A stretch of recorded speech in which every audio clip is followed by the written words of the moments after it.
It appears that Alexander Volkanovski's loss to Islam might have had a bigger impact on him than we thought. The champion recently shared a funny story with his daughter, who questioned him about what he would do if Islam broke into his house.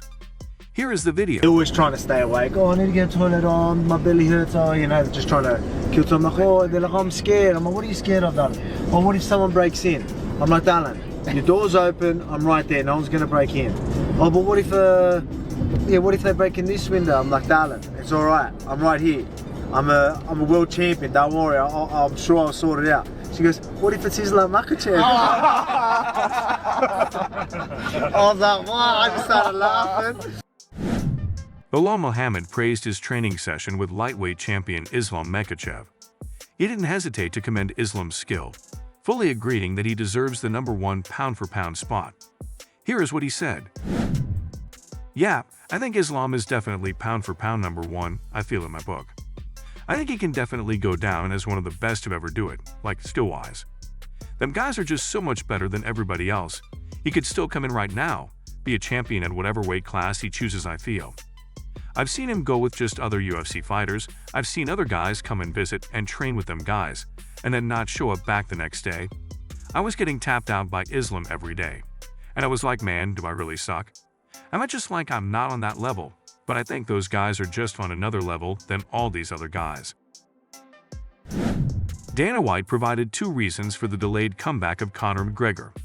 Fans have been eagerly awaiting his return for nearly 2 years.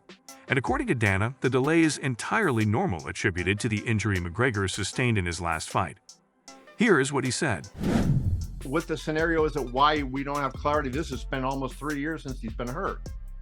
Well, you gotta, first of all, he is coming back from one of the nastiest injuries you can come back from. How long was Anderson Silva out when he did it? How long was Chris Weidman out when he did it? You know, the guys who break that bone.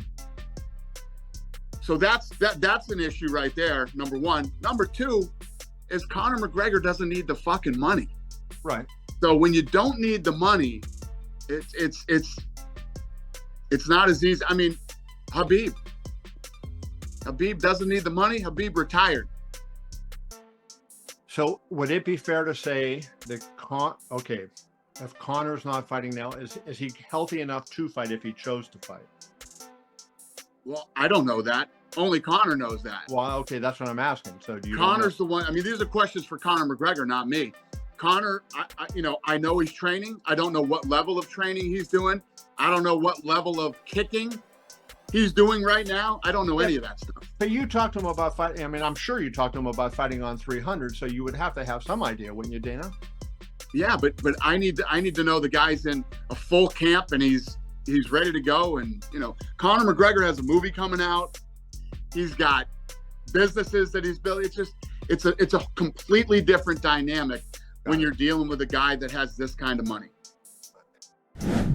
Belal Muhammad criticized Michael Bisping, calling him the most biased commentator in the world. Belal's displeasure stemmed from Bisping's comment that Leon Edwards was dominating their fight before an eye poke from Edwards resulted in a no contest. Here's what Belal said about the situation.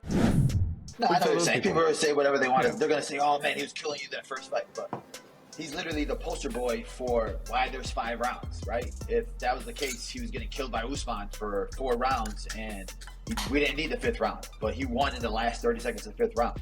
For myself, I get better as the fight goes on. We literally had 1 round, and it was a 10-9 round. People haven't even seen the fight for them to say, oh man, you got killed. Because it's just like a narrative, right? Leon said he was going to kill him anyway, so I believe Leon. We're like, Michael Bisping says that, but Michael Bisping is the most biased person in the world, right? Like, you can say whatever you want to say, but I took that fight on 3 weeks' notice. I took that fight off of a fight with Diego Lima. I took that fight during COVID, and my coach, who's my main coach from the start of my career, he got popped for COVID when we got to Vegas, and I had to get a new corner. So there's a lot of stuff that built into that, but in the end, none of that really matters because that was 6 fights ago, and it doesn't mean anything to me because it was 1 round. And that wraps today's news. If you enjoyed the content, don't forget to hit the like button and smash the subscribe bell to stay in the loop. Keep supporting the sport, and we will see you in the next one.